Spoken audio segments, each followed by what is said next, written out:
صدق الله العظيم وصدق رسوله النبي الكريم. أما بعد. Respected brothers, elders, listeners, we thank Allah Ta'ala for having blessed us with this opportunity of attending the masjid, the most beloved of all places to Allah Ta'ala, on a day that is Sayyidul Ayyam, the king, the leader of all days.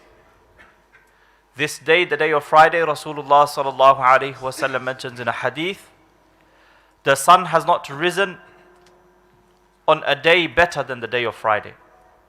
So alhamdulillah, Allah subhanahu wa ta'ala has blessed us with this opportunity of attending the best of places on the best of days. Respected brothers, over the course of the year and over the course of the lifetime of a believer, Allah subhanahu wa ta'ala has kept certain time periods, certain time frames, wherein a person can gain from the treasures of Allah ta'ala. In a short lifespan, a person can acquire deeds which make him deserving of an everlasting eternal paradise, an everlasting eternal gift from Allah ta'ala, an everlasting eternal reward from Allah Ta'ala. These seasons are such that the deeds a person does, they are multiplied in a way that is only known to Allah Ta'ala. And we find ourselves approaching such a time period. And this is the first 10 days of Dhul Hijjah. These days are the most blessed, most noble days in the sight of Allah Ta'ala. So much so that in the Quran, Allah Subhanahu wa Ta'ala takes an oath by the nights of these 10 days. Allah Ta'ala mentions, وَالْفَجْرِ وَلَيَالٍ عَشْرٍ. By the oath of daybreak and by the oath of these 10 nights. And the Sahaba radiallahu anhum and the senior scholars of tafsir, they mention وَلَيَالٍ عَشْرٍ here refers to the 10 days of Dhul Hijjah. And inshallah we will revisit these ayat, the tafsir of these verses of the Quran. In a hadith, Rasulullah sallallahu alayhi wasallam mentions, مَا مِنْ أَيَّامٍ الْعَمَلُ الصَّالِحُ فِيهَا أَحَبُّ إِلَى اللَّهِ مِنْ هَذِهِ الْأَيَّامِ الْعَشْرِ. There are no days in which the worship of Allah Ta'ala is more beloved to Him than these 10 days. These 10 days are the most beloved days unto Allah Ta'ala wherein His worship takes place. The scholars mention Allah Ta'ala has given us two sets of 10 days. One is the last 10 days of Ramadan. And the second set of 10 days is the first 10 days or the first 10 days of Dhul Hijjah. So which of these two are more virtuous? The scholars mention that the last 10 nights of Ramadan are the most virtuous. The most virtuous nights of the year are the last 10 nights of Ramadan. Because within these last 10 nights we find Laylatul Qadr, which is khayrun min alfi shahr, better than 1,000 months. So in terms of nights, the last 10 nights of Ramadan are the most virtuous. As for daytime, the days, the most virtuous days in the entire calendar are the 10 days of Dhul Hijjah. And this is because these 10 days, they contain the greatest days of the year. They contain within them the day of Tarwiyah, the 8th of Dhul Hijjah. Yawm Arafah, the 9th of Dhul Hijjah. Yawm Nahr, the 10th of Dhul Hijjah. Within these 10 days, the scholars mention the reason for these 10 days being the most virtuous days of the year is because within these 10 days, there are such acts of worship which cannot be found in any other days of the year. For example, on every day of the year we have the 5 times daily salah. On every other or throughout the year, we have the dhikr of Allah Ta'ala. On every other day, we can perform acts of worship which are not time-bound, time-restricted. However, these 10 days, they enjoy a special virtue. Because first and foremost, all other acts of worship that are permissible and ordained during the other days of the year, they too can be carried out in these 10 days. But within these 10 days, there are such acts of worship which cannot be found on any other days. For example, those attending for Hajj, the rituals of Hajj can only be performed during these days. The udhiyah, the sacrificial animal that we sacrifice, these can only be done during these days. The takbirat which happen after salah, they happen only in these days. So the virtue of these 10 days is because of the special acts of worship that we can perform during these days, in addition to all other acts of worship. Respected brothers and elders, we mentioned that throughout the year, Allah Ta'ala has kept certain seasons. This season is one wherein we show our servitude to Allah Ta'ala.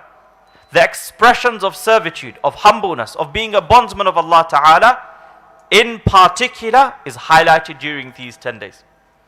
The hadith Rasulullah sallallahu alayhi wasallam mentions that acts of worship are most beloved to Allah Ta'ala during these 10 days.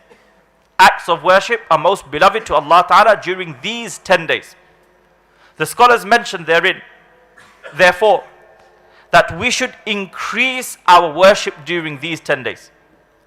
The worship we will carry out during these 10 days will be more rewarding, more virtuous than if we were to carry out any other time during the year.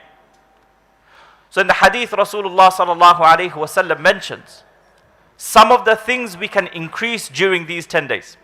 Rasulullah sallallahu alayhi wasallam mentions, فَأَكْثِرُوا مِنَ التَّكْبِيرِ وَالتَّهْلِيلِ وَالتَّحْمِيدِ. Increase your, and in abundance mention the greatness of Allah Ta'ala. Say Allahu Akbar. Say La ilaha illallah. Say Alhamdulillah. Praise, glorify. Express the purity of Allah Ta'ala in abundance during these 10 days. Respected brothers, these 10 days contain within them the greatest day of the year, which is the day of Arafah. The day of Arafah.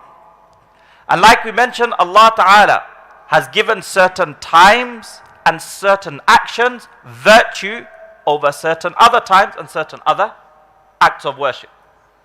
So out of the days, Allah Subhanahu wa Ta'ala has granted exclusive virtue to the day of Arafah. We see that the day of Arafah is a special day within a special set of months, which has special acts of worship unique to it. First and foremost, the day of Arafah is from amongst the Al-Ashhurul Hurum. It is a day from the sacred months. In the Quran, Allah subhanahu wa ta'ala mentions, إِنَّ عِدَّةَ الشُّهُورِ عِنْدَ اللَّهِ 12 شهرا في كتاب الله يوم خلق السماوات والأرض منها أربعة حرم. Allah Ta'ala mentions in the Quran, verily the number of months according to Allah are 12 in the book of Allah Ta'ala since the day Allah created the heavens and the earth. From amongst them, 4 are sacred. And the 4 sacred months, 3 of them are consecutive and 1 stands alone. The 3 consecutive months are Dhul Qa'dah, Dhul Hijjah, Muharram, and the one that stands alone is Rajab. These 4 months are the sacred months. So the day of Arafah is a day from Dhul Hijjah, the 9th of Dhul Hijjah. It is a day from amongst the sacred months. In another place, Allah subhanahu wa ta'ala refers to the months of Hajj. So first and foremost, it is a day from the sacred month, from the Al-Ashhurul Hurum. In another place, Allah subhanahu wa ta'ala mentions the months of Hajj. Allah ta'ala mentions, Al-Hajju Ashhurum Ma'lumat. The Hajj takes place in Ashhurum Ma'lumat, in the months of Hajj which are known. The months of Hajj are Shawwal, Dhul Qa'dah, and Dhul Hijjah. The day of Arafah is also a day from the Ashhurul Hajj. So it is from the Al-Ashhurul Hurum It is from the Ashhurul Hajj, the sacred months and the months of Hajj. In another place, Allah subhanahu wa ta'ala, He refers to the Al-Ayyam Al-Ma'lumat, the known days. In the Quran, Allah subhanahu wa ta'ala mentions لِيَشْهَدُوا مَنَافِعَ لَهُمْ وَيَذْكُرُوا اسْمَ اللَّهِ فِي أَيَّامٍ مَعْلُومَاتٍ. Referring to Hajj and the days of Hajj, Allah ta'ala mentions so that they may be witness to the multiple blessings and benefits which Allah ta'ala has kept within these days, and so that they may remember Allah ta'ala in ayyamin ma'lumat, the known days. The known days mean those days the virtue of which is very, very well known and understood. And from amongst these days, Ibn Abbas radiallahu anhu mentions the ayyam ma'lumat are the 10 days of Dhul Hijjah, the first 10 days of Dhul Hijjah. So this day of Arafah is first and foremost a day from the Al-Ashhurul Hurum, the sacred months. Then it is a day from the Ashhur, the months of Hajj. And then it is a day from amongst the Ayyam Ma'lumat, the first 10 days of Dhul Hijjah. These first 10 days of Dhul Hijjah are so noble in the sight of Allah Ta'ala that Allah Ta'ala takes an oath by them in the Quran. And inshallah we'll touch upon the secrets of these verses that Allah Subhanahu wa Ta'ala has kept within the Quran. Allah subhanahu wa ta'ala begins this surah by saying wal fajr, by the oath of daybreak. The scholars mention the word al-fajr. It could be meant in its general sense, or it could be meant in a very specific sense. If we take the general meaning and we take al-fajr to mean the daybreak of every single day of the year, then this oath Allah ta'ala is taking is because during this time, during the Fajr time, the first prayer that we carry out through the day it takes place. So Allah Ta'ala takes an oath by the time of the first prayer of the day, the Fajr time. Wal Fajr, the daybreak, by the oath of daybreak. That's if we take Al-Fajr in its very general sense. If we take Al-Fajr in a specific sense, and we take Al-Fajr to mean the Fajr of the day of Nahr, meaning the Fajr of the day of Eid, meaning the Fajr which comes after the night of Arafah, and the Fajr which comes at the beginning of the day of An-Nahr, of Eid day. And the reason why Allah subhanahu wa ta'ala takes an oath by this particular night is because during this time period, such acts of worship take place or have just taken place and are about to take place that do not take place any other night of the year. The daybreak of no other day is more virtuous than the daybreak of the day of Nahr, because it follows the day of Arafah and it is the beginning of the day of Nahr. Such great acts of worship are carried out during this time period that the Ummah of Islam expresses their humility, their servitude to Allah Ta'ala in a way which on no other night or day of the year it is expressed. The day of Arafah and the day of An-Nahr. So the scholars mention Wal Fajr, it could mean the Fajr of every single day of the year, or it could mean Al-Fajr, the Fajr of the day of Nahr. And if we take the secondary meaning, then it ties in with the rest of the verses. Because after a few verses, Allah subhanahu wa ta'ala mentions the nations of old. وَالْفَجْرُ وَلَيَالٍ عَشْرٍ وَالشَّفْعِ وَالْوَتْرِ وَاللَّيْلِ ذَا يَسْرٍ هَلْ فِي ذَلِكَ قَسَمٌ لِذِي حِجْرٍ أَلَمْ تَرَ كَيْفَ فَعَلَ رَبُّكَ بِعَادٍ. Allah ta'ala mentions Qawm Aad, Qawm Thamud, the different nations of the past that did not show their servitude to Allah ta'ala. Rather, they walked upon the face of the earth with arrogance and pride. They challenged the rububiyyah, they challenged the lordship of Allah Ta'ala. And Allah subhanahu wa ta'ala, in comparison, He shows the qualities of this ummah by taking an oath of Wal Fajr, the Fajr of the day of Nahr, wherein the servitude of the ummah of Islam is highlighted and shown in a way that is not shown on any other day or night.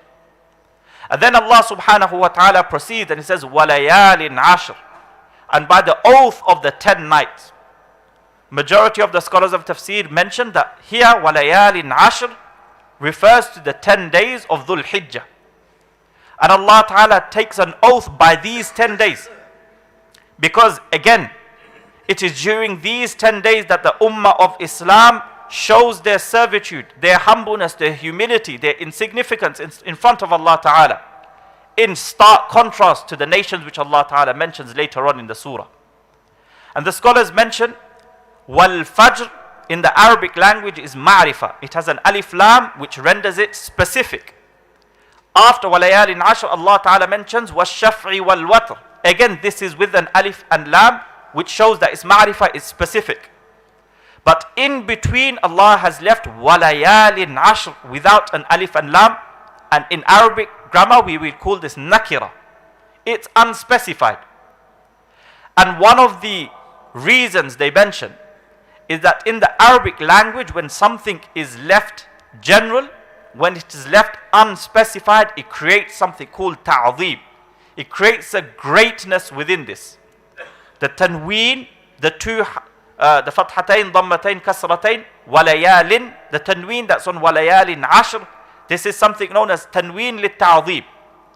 That Allah has left it general to show the greatness of these 10 days. And the reason the scholars mention is that in these 10 days, we have great acts of worship. And these 10 days are the container, are the time for those great acts of worship. So these 10 days are worthy of being an oath.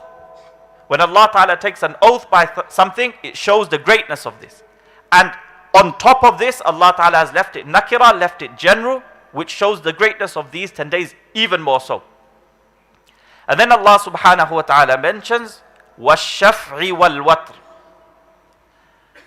In literal terms, the word ash-shaf' and al-watr means the even and the odd. And the scholars of tafsir have given different interpretations of what ash-shaf'i wal-watr means. And when we tie it in with the general theme of this surah related to Hajj, the scholars mention ash-shaf' wal-watr, it encompasses all acts of worship, all places of worship, and all times of worship which come in either odd and even numbers. So the scholars, for example, they say these 10 days, they contain this Hajj, it contains certain acts of worship which are ash-shafa' and certain acts of worship which are watr. Certain acts of worship which come in pairs, which are even, and certain acts of worship which come in an odd number. And they gave the example of acts of worship. For example, we have salah. In salah, we have odd numbers of rak'at. For example, salatul maghrib, salatul witr. And we have even numbers of rak'at, the other salahs. We pray in 2 or 4 units. So salah is also odd and even. When we go for Hajj, certain acts of worship are in an odd number. For example, the tawaf around the Kaaba is an odd number of times, 7 times. The rak'atayn which we perform after tawaf is an even number. And they say the ramyul jimar, when we will pelt the stone, there are 3 of them, an odd number. And we will pelt each jamra 7 times, an odd number. When we will, between Safa and Marwa, the circuits are an odd number, 7 times. Similarly, acts of worship, they come in odd and even numbers. Places too come in odd and even numbers. For example, in Hajj, we have Mina and Muzdalifah, they come as a pair where we spend the night. Arafah comes alone. We have Safa and Marwa, they come as a pair. We have Baytullah, which comes as an odd number. So in this verse, Allah subhanahu wa ta'ala is taking an oath by every act of worship, every place of worship, and every time of worship during these 10 nights that come in odd and even pairs. This is one interpretation of this verse. Ash-shaf'i wal-watr. Every odd and even act of worship, place of worship, time of worship that is during these 10 nights, these 10 days of Dhul Hijjah. And the scholars mention within these few verses, and the next verse Allah subhanahu wa ta'ala mentions, وَاللَّيْلِ إِذَا يَسْرِ, and by the oath of the night when it leaves. Within these few verses, Allah subhanahu wa ta'ala has given us the two greatest acts of worship. Al-Fajr, Allah ta'ala takes an oath by the time of the first prayer of the day. In وَاللَّيْلِ إِذَا يَسْرِ, Allah ta'ala takes an oath by the last prayer of the day, when the light is about to leave, the Isha prayer. And within وَالشَّفْعِ وَالْوَتْرِ, Allah ta'ala, He mentions the prayers and He mentions the manasik of Hajj. The prayers which come in odd and even, and He mentions the rituals of Hajj which come in odd and even. So within these verses, Allah subhanahu wa ta'ala has encompassed Salah and Manasikul Hajj, the prayer and the rituals of Hajj. And these two things are what identify this ummah.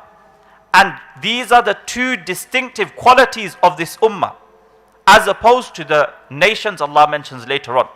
Which is why Allah subhanahu wa ta'ala commanded Ibrahim alayhi salatu wasalam, قُلْ إِنَّ صَلَاتِي وَنُسُكِي, verily my prayer and my nusuk, my rituals of Hajj, وَمَحْيَايَ وَمَمَاتِي لِلَّهِ رَبِّ الْعَالَمِينَ. And the last time we spoke about the parallels between Ibrahim alayhi salatu wasalam and the Prophet sallallahu alayhi wasallam. Our Prophet is also commanded, فَصَلِّ لِرَبِّكَ وَانْحَرْ, that perform salah and perform the nahar, which is one of the rituals of Hajj. So we see Allah subhanahu wa ta'ala in these first few verses encompasses the entirety of what it means to be on the millah of Ibrahim alayhi salatu wassalam. So respected brothers and elders, these days are very, very virtuous and they are fast approaching. What has Rasulullah sallallahu alayhi wasallam instructed us to do? As we mentioned, there are general acts of worship we should be increasing in, because these are the most beloved to Allah Ta'ala. These days, worship within them is the most beloved to Allah Ta'ala. This day of Arafah, which is specifically virtuous, Rasulullah sallallahu alayhi wasallam mentions a very unique and great virtue for this. In a hadith of Sahih Muslim, Rasulullah sallallahu alayhi wasallam mentions, صِيَامُ يَوْمِ عَرَفَةَ تُكَفِّرُ السَّنَةَ الَّتِي قَبْلَهُ وَالسَّنَةَ الَّتِي بَعْدَهُ. That fasting on the day of Arafah, it's an expiation for the sins of the previous year and the sins of the upcoming year. A very unique virtue. There are other times during the year, or there are other acts of worship which we can do which are an expiation for our previous sins. We see غُفِرَ لَهُ مَا تَقَدَّمَ مِنْ ذَنْبِ. There is an expiation for previous sins.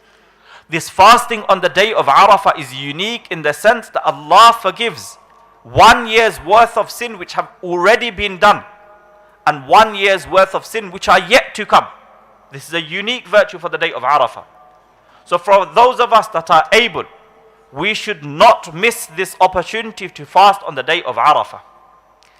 On the day of Arafah, Rasulullah sallallahu alayhi wasallam mentions in a hadith, أفضل الدعاء دعاء يوم عرفة. The best dua that you can make is the dua of Arafah, on the day of Arafah. The most likely to be answered is the dua of the day of Arafah. In another hadith, Rasulullah sallallahu alayhi wasallam mentions, there is no other day where Allah subhanahu wa ta'ala frees more slaves from the fire of Jahannam than on the day of Arafah. There is no day in which Allah Ta'ala frees more slaves from the fire of Jahannam than this day of Arafah. In another mursal narration of the Muwatta of Imam Malik rahimahullah, Rasulullah sallallahu alayhi wasallam, he mentions, ما رؤي الشيطان يوما أصغر ولا أدحر ولا أحقر ولا أغيض منه يوم عرفة. That on no day has shaitan been seen more dejected, more rejected, more humiliated and more angered than on the day of Arafah. The most rejected, dejected and pushed away. And we'll mention what this hadith, asghar, more belittled than on the day of Arafah. And then Rasulullah sallallahu alayhi wasallam mentions the reason for this is because of the angels that descend with the mercy from Allah Ta'ala, and that Allah Ta'ala forgives al-ma'asi al-'idham. Great, grave sins are forgiven on this day. Efforts of shaitan of many, many years to embroil a person in the worst of sins, in an instant Allah Ta'ala is forgiving this person. And the scholars mention, Imam Abu al-Walid al-Baji, in the commentary of his on the Muwatta, the commentary that he's written, he mentions Asghar can mean in its literal sense, or it can mean in a metaphorical sense. The word means to be small. Shaitan physically can shrink on that day. When the angels come down with the mercy of Allah Ta'ala, it can mean physically he shrinks. Or it could mean metaphorically where he is belittled and he becomes insignificant on that day. So respected brothers and elders and listeners, this day of Arafah is approaching. These 10 days are approaching. Let's utilize this opportunity to gain from the treasures of Allah Ta'ala. Our life, we don't know how much time we have left. We don't know how many opportunities we will have again. The scholars would say that the journey is long. وَالزَّادُ قَلِيلٌ. Our provisions for this journey are very, very less. This journey we have of this life, we have a very small opportunity for us to prepare for an eternal hereafter.